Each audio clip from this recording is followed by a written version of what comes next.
नमस्कार, मैं हूं रविंद्र जैन और आप देख रहे हैं मुंबई मास टाइम्स। आइए देखते हैं आज की मुख्य खबर। ठाकरे एवढे कौतुक करायला लागले आणि शरद पवार एवढे कौतुक करायला लागले, तर राजकीय का अजून एक धमासान होणार आहे का महाराष्ट्रात?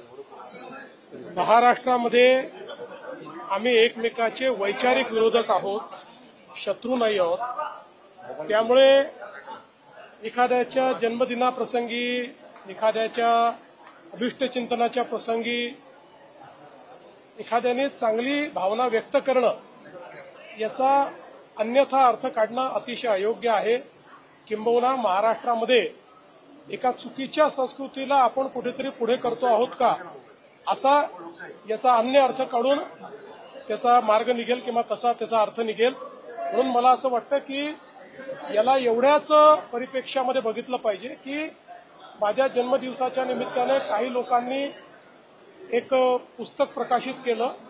त्यांनी या दोघंही जे महाराष्ट्रातले मोठे नेते आहेत त्यांना प्रतिक्रिया मागितली, त्यांनी ती प्रतिक्रिया दिली, त्यांनी त्यांची भावना व्यक्त केली, त्यांनी शुभेच्छा दिल्या। मी त्यांचे आभार मानतो त्यांनी ज्या शुभेच्छा दिलेल्या आहेत, पण मला असं वाटतं याचा अन्य अर्थ काढणं खूपच संकुचित असतं।